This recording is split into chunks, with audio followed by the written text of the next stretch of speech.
Good morning. My name is Eric McGhee, and I'm a policy director and senior fellow at the Public Policy Institute of California.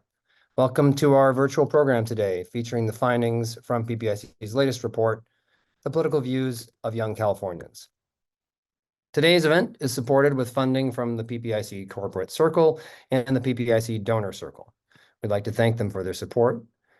For today's program, I will present some of the key findings from the report and then answer questions from our virtual audience. If you have a question, please send it along with your name and organization to the email address that has just shown up on the screen, ppiceventquestions@gmail.com.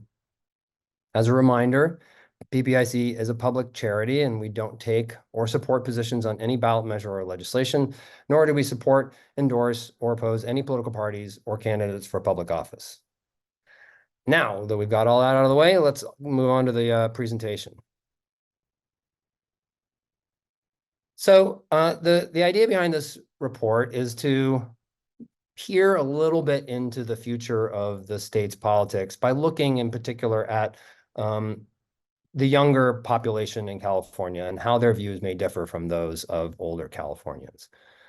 So most people are aware now that the state is currently very democratic and has a real reputation for being liberal in the rest of the country. It's part of the public discourse now.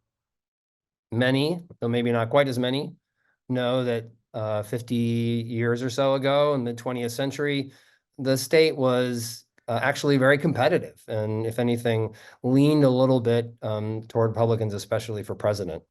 So there's been a real change. We've seen that change over time. That's been a real interesting trajectory for the state. And so that means that maybe we can't expect the current status quo to carry on forever either. And so we wanted to get some sense of where the state may be headed next. And one way to look at this, not the only way, or even 100% for certain way, is to just look at the differences between younger Californians and older Californians now. So as Whitney Houston said, the children are the future. So when we look at young people, we have some sense of where things might go in the future. Again, not for certain. But what we do is we look at in this report at the gap between age groups on issues, on ideology, on partisanship. And then we put that in the context of the rest of the country and look to see if those gaps are larger or smaller than in other states. And then we look a little bit at how fast we think there might be change and whether there actually will be change. How much do the differences that we see in age groups now preface what we're likely to see in the next few years?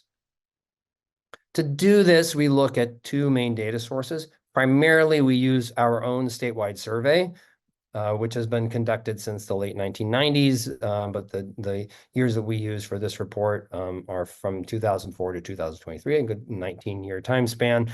Although for a lot of the analysis, it's more focused on 2016 to 2023.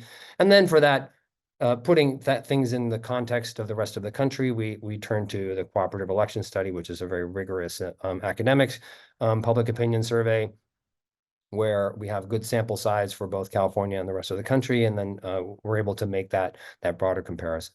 There's also a question of what do we mean by younger versus older. For the sake of this report, the cutoff is age 35. So if you're 18 to 34, you're considered young for this report. If you're 35 and older, then you're considered older. Not suggesting that people who are 35 and older, which is where I land, can't be young at heart or feel that they have lots of energy and lots left to give to the world. But this kind of larger scale distinction allows us to say something about, again, where that future movement might be, which we'll tease out. We're going to break apart some of that older group in a little bit to understand the implications of the two groups that we identified. But it also made sure that we had a nice big sample size in each of the groups for the sake of statistical confidence. All right, so the first thing is, what are the demographic differences? Some of these are not going to be that surprising. So young people are less likely to have children at home.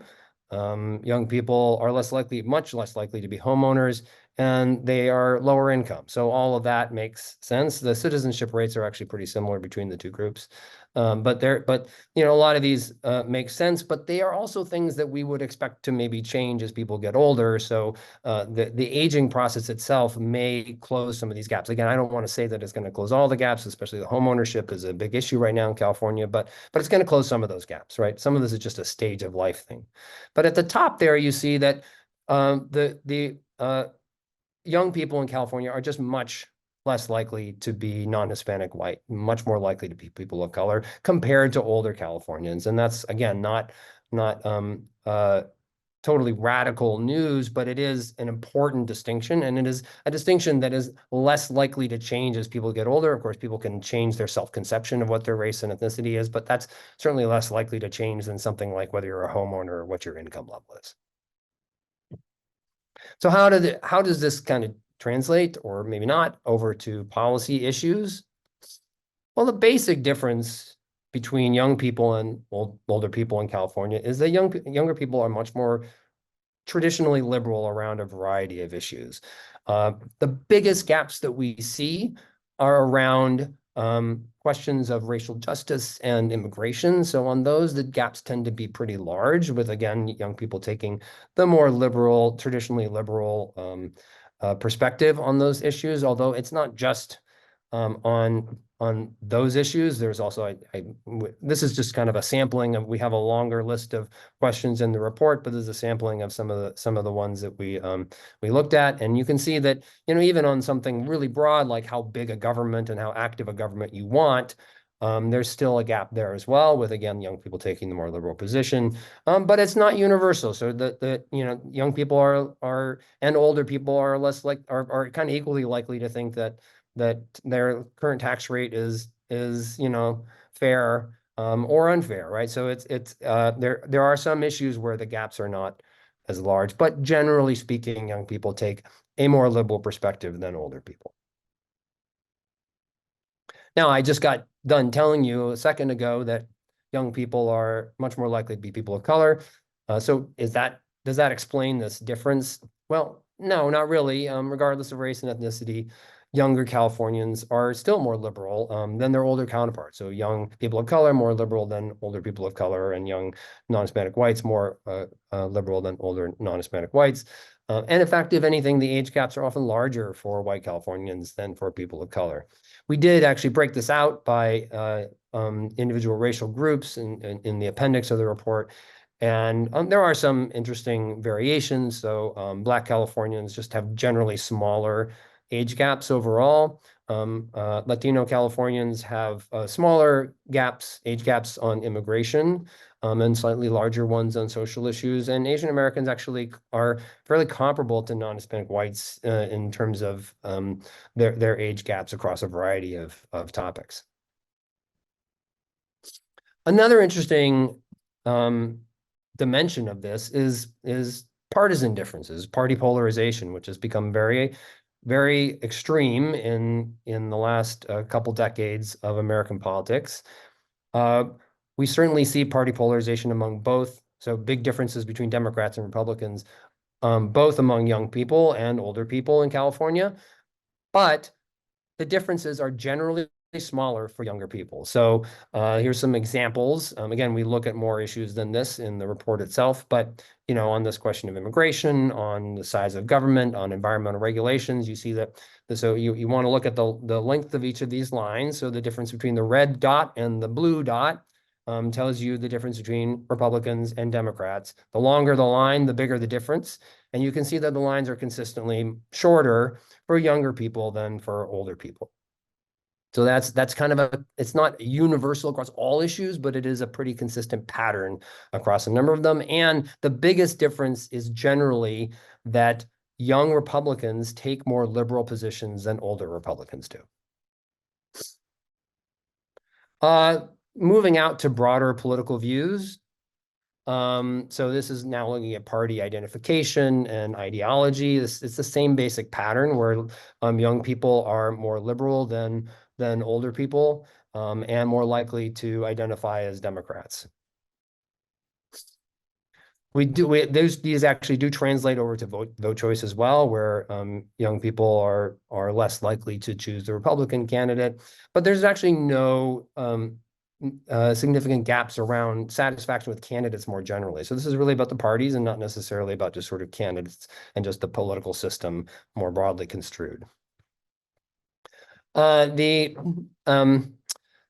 We also see this, I talked about this difference in issues with the party polarization that actually also applies to approval of individual candidates. So there's the gap between Democrats and Republicans is smaller among young people. In Biden approval, Trump approval, Obama approval, this is just looking at presidents. You can see that Biden is a little bit different than Trump or Obama in the sense that Republicans are more approving and Democrats are also less approving among young people. So there's there's a shortening on either end there, which has actually been the troubles that Biden has with young people have been a real topic of conversation in the election season so far. And that you can definitely see that in PPIC statewide survey. For governor, we see that shortening in both directions for both Newsom and Brown, where Republicans are more approving than young Republicans are more approving than older Republicans, and young Democrats are less approving than older Democrats. So again, just less party polarization overall among young people than among older people. Putting this in national context, by and large, the big difference we see is, so first of all, the pattern also applies to the rest of the country, where young people are more liberal than older people. But interestingly, it's actually, if anything, bigger across a range of issues in the rest of the country. Because we're switching to a different survey here, the cooperative election study, we actually don't have exactly the same questions, but we have some similar questions that we're able to draw on. And across those similar kinds of questions, we see a similar kind of pattern, but if anything, it's even larger in the rest of the country. When you turn to those broader political views, like, whether what your party identification is, how you plan to vote for president, et cetera, the differences are actually the age gaps in California and out of California are actually more comparable.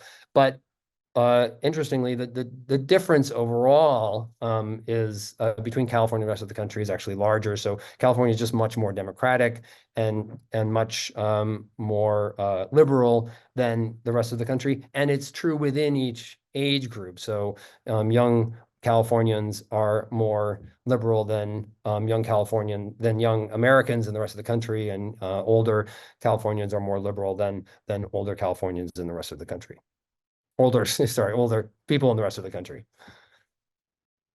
So a final important question here is, what does this tell us about the future? I mean, can this tell us something about the future? And the answer is, it can't ever be 100% certain, but it might tell us more than we would think. So one question is, how fast do we think some of these changes are going to happen? So imagine that everybody keeps the views that they currently have for the rest of their lives.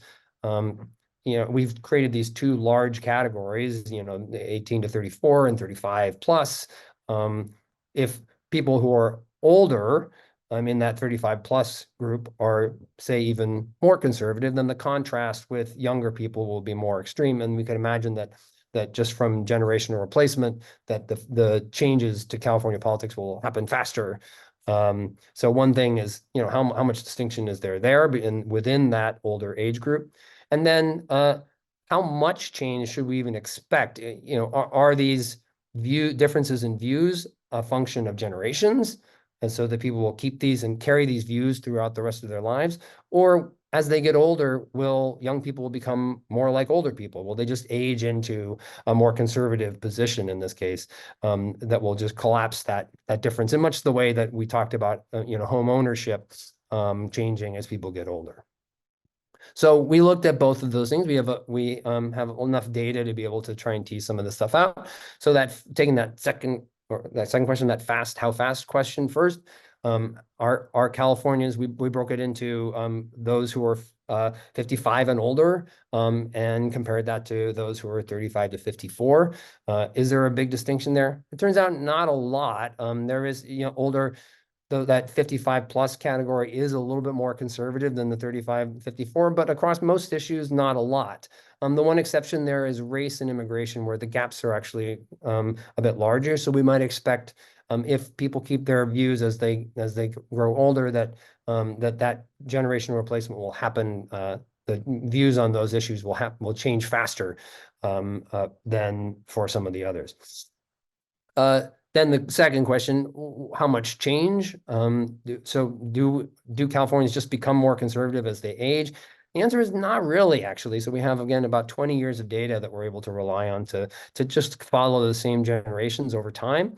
And they don't really become more conservative on any of the things that we're able to track over that longer period of time. Nationally, using that's using the statewide survey, the PPIC statewide survey. Nationally, we actually do see that most generations, using the cooperative election study, we do see that most generations have become more Republican in the rest of the country, though interestingly not always more conservative. So it's a little bit of a mixed bag, but this kind of suggests that maybe part of what's going on in California could just be different than the rest of the country for sure, but it could also be partly that as people age and become more conservative, they leave California, and people who are more liberal and when they're older come into California. So there's a migration issue that goes on here, and California is sort of selecting for people who are generally a little bit more democratic and more liberal. But we aren't not able to say for certain why we see that we see the pattern that we do, except that we just don't see a lot of change with Californians as they age. So overall, young people, more liberal, less polarized, and probably these perspectives will be reasonably durable over time. So this suggests candidates and parties will need to adapt. So this could mean taking new positions to match the views of young people as they age. It could also just mean communicating existing positions more effectively.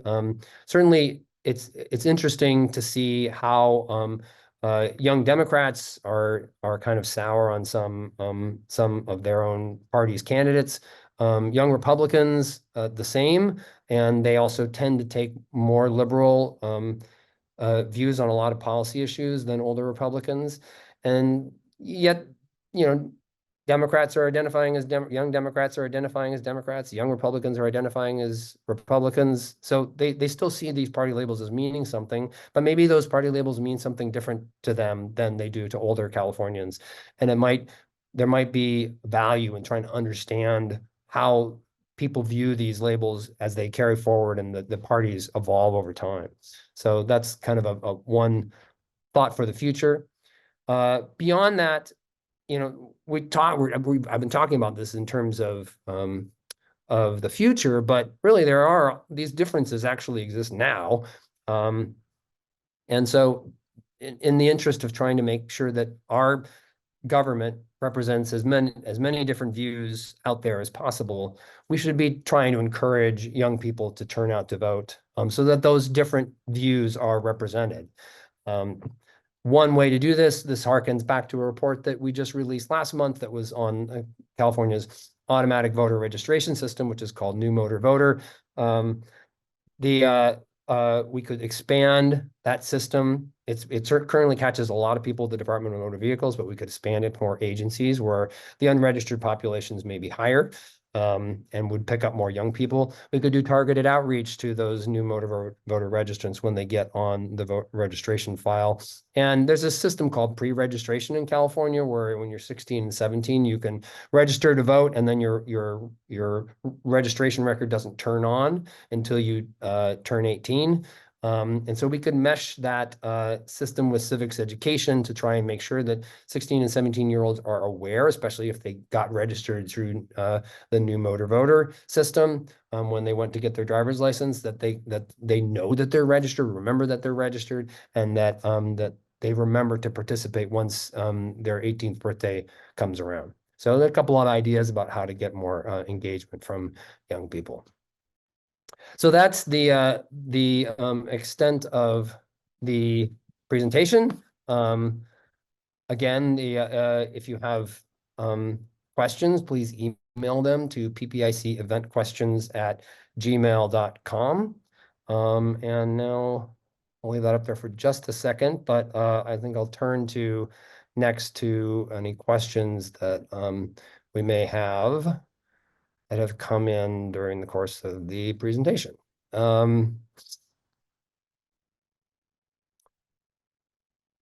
So let's see. Based on your analysis and generational shifts over time, what implications do these findings have for the future of California politics, particularly in terms of voter turnout and party strategies? Well, I talked a little bit about that at a second ago, but I think sort of following on with that, I'm going to stop the screen share now, so you can see my ugly face. I think that we should expect that there'll be some need to understand the different perspectives and different views of young people in California, because they aren't likely to be just about their age, and that they'll just become exactly like older people when they get older. There's something more particular going on than that. But so there is that dimension to it where there's going to need to be more understanding, more outreach, more communication. I think beyond that, there are always uncertainties in politics. And what the question that most people really want to know is, like overall, how are Democrats and Republicans going to be doing in the future? And that's a much tougher question to answer, because often what you'll see in the past, we've seen, like people in all generations will shift toward a particular party or shift on a particular issue. And so the politics will definitely be changing there, but it won't be a generational dimension to it, right? So the ability to predict where our politics will be in 10 years is, that's a dicey business. But this analysis does suggest that we need to be keyed into what's going on with young Californians and try and understand where their views are coming from and why they take these different views that they do now. All right. Do you have any information on young people's views of the judicial branch or judges? That is a good question, and unfortunately, we don't have any questions like that. I'm not even sure if the statewide survey has asked questions on that particular topic. It would, maybe that's coming soon, because I don't know how many people are aware, but our CEO, Tani Kantul Sakuye, is the former Chief Justice of the California Supreme Court. So that would be a question near and dear to her heart. And maybe that will be showing up in a statewide survey in the future. But unfortunately, I don't have questions about that in particular right now. Let's see. Are there any specific policy areas where younger and older Californians show significant agreement despite their age differences? Yeah, so actually one of the interesting ones is abortion, where the abortion differences are not as large as you might expect, given kind of public discourse.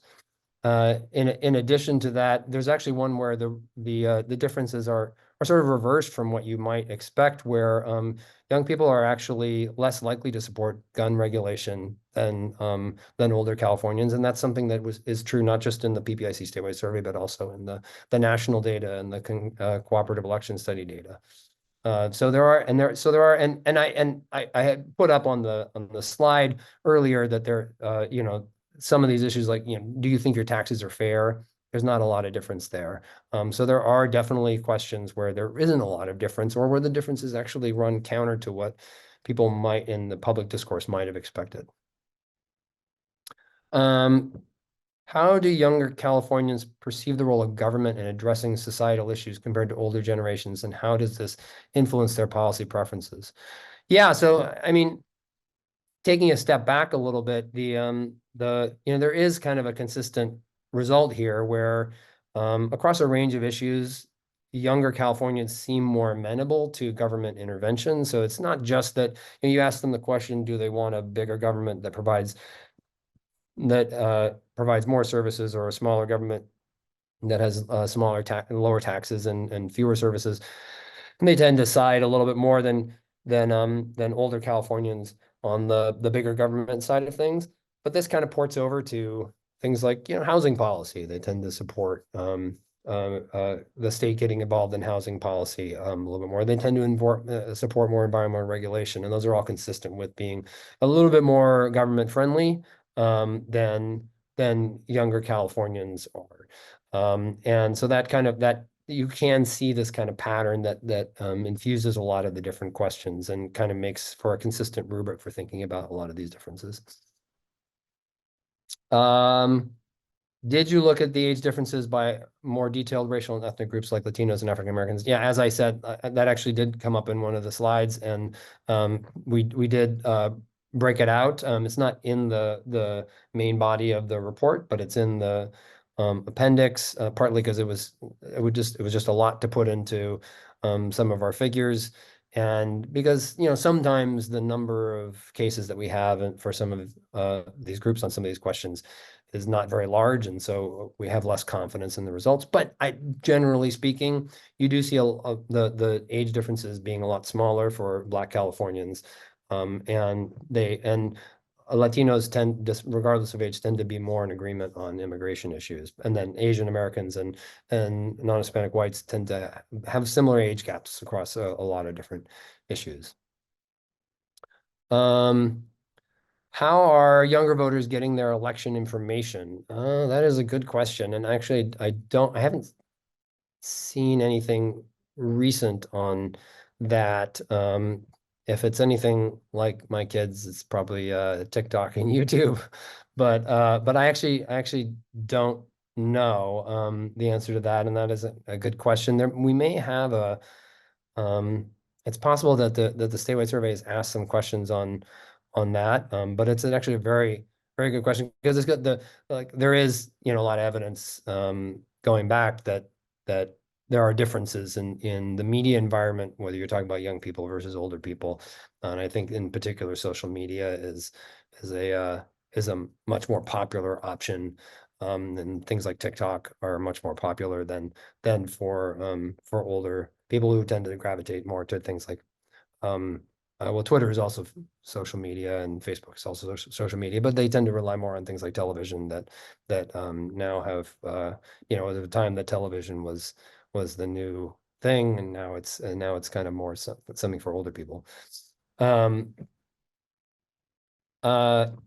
When you look at how a generation changes over time, how do we know it's the same people? Don't some of them die and some of them move? And yes, that is actually a very good question. I refer to that in passing, but when we try to understand how generations change over time in California, we don't actually know that it's the same people over that whole period of time. And it is almost certainly not the same people, because people do move in and out of the state. There's this fair amount of churn that goes on in that sense. Lately, we've had people moving out of the state more than people moving into the state, but people are just constantly moving around. So migration is definitely a piece of this, and we don't have we have a series of cross sections of people, and so we don't actually know that it's exactly the same people, and that might be part of what's going on with California in particular. The nation as a whole, it's less like there's fewer people who leave the country, and then not there are immigrants that come into the country and then become citizens and end up in these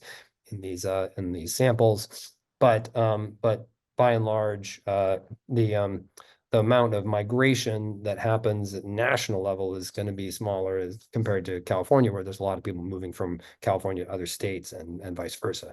So I think part of what's going on with the California results may be this migration piece, and it's something worth looking into in the future. But regardless, we don't see a strong confirmation of the kind of aging effect that we would expect if people were just becoming more like older Californians as they aged. So, all right, I don't see more questions coming in. So I think that may be it. I'd like to again thank the PPIC corporate and donor circles for their support of today's program. And thank you so much to all of you for joining us here online. We would really appreciate you taking a moment to give us your feedback on this event. So we are super high tech here at PPIC, and we have a QR code that you can scan. It's now up on the screen. And if you want to scan that and fill out your survey, all your responses are strictly confidential. You don't have to be nice to me. You can say all kinds of really mean things, and I won't, even if I knew who you were, I wouldn't hold it against you, I promise. So with that, that's kind of the end of our presentation. Thank you so much for coming, and have a great rest of your half an hour left in your morning and afternoon. Take care.